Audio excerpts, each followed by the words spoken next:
Out on a lonely stretch of highway, the snow fell thicker than a curtain, swallowing the world in white silence. The storm wasn't just weather, it was merciless, the kind that could make strong men shiver and engines give up. In the middle of it all, headlights barely cut through the flurries, and a motorcycle wobbled under the weight of a young mother clutching her baby tight. She shouldn't have been out here, not in this storm, not with a child, but desperation doesn't wait for perfect weather. Miles away, in a small cabin lit only by the flickering glow of a wood stove, a single dad sat in silence. His name was Jack, a veteran who carried not only the scars of war but the heavier burden of raising his daughter alone after losing his wife to illness years before. The world had taught Jack discipline, courage, and sacrifice, but also loneliness. His girl, Emma, was 12, old enough to sense her father's quiet grief, young enough to still hope he'd let love back into his heart someday. When Jack heard the faint rumble of an engine, then a frantic knock on his door, instinct kicked in. He opened it to find a young woman, soaked, shivering, her arms wrapped protectively around a tiny bundle. Her bike had stalled in the storm, she explained between chattering teeth.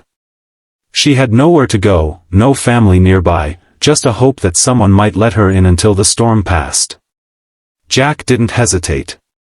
He brought her inside, sat her near the fire, and handed her a blanket while Emma rushed to fetch warm water. The woman's name was Kara. Her baby, no more than 6 months old, let out a weak cry that broke something deep inside Jack. He saw himself years ago, holding Emma alone in the hospital, terrified but determined. Kara's eyes, rimmed with exhaustion, carried the same weight. As the storm raged outside, the cabin became their refuge, strangers bound together by need and unexpected kindness. That night, Kara told her story in fragments. She had once been part of a biker club.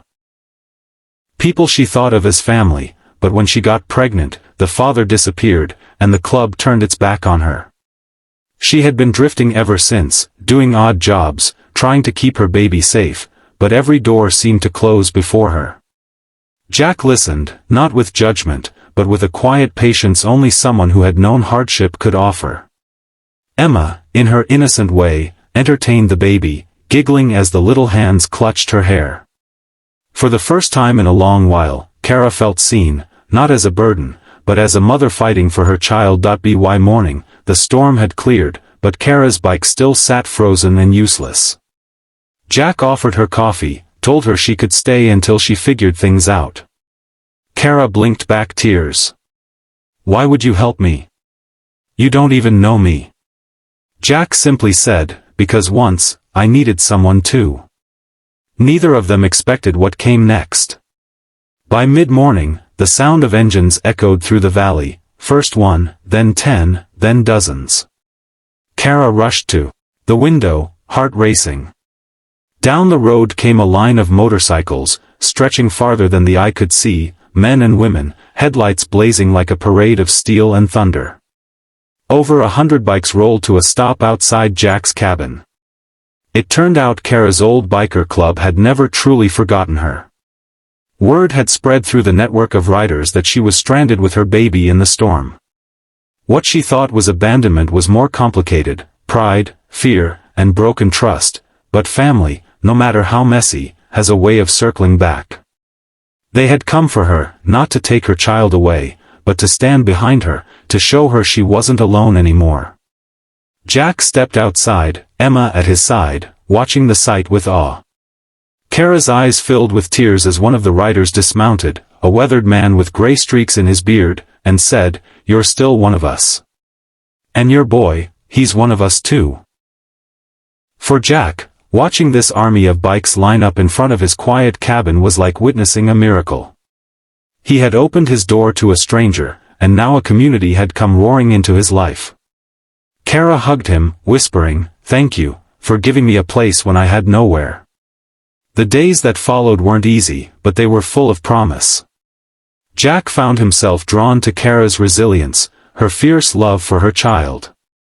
She, in turn, saw in Jack the kind of steady strength she had prayed for. Emma adored the baby, and for the first time in years, laughter filled the cabin like sunlight. Challenges remained. Kara had to decide if she would rejoin the club, Jack had to open his guarded heart, but together, they began to believe in second chances. By the end of their story, it wasn't just about a storm or a bike, or even 100 riders at the door. It was about family, found, fought for, and fiercely protected. About the courage to open your door to a stranger, and the grace to accept love when it arrives, unexpected and overwhelming. And to you, watching this story, if it touched your heart, if it reminded you of the power of kindness, resilience, and love, don't forget to like this video and subscribe. Because stories like these aren't just tales, they're reminders that even in the coldest storms, hope can ride in when you least expect it.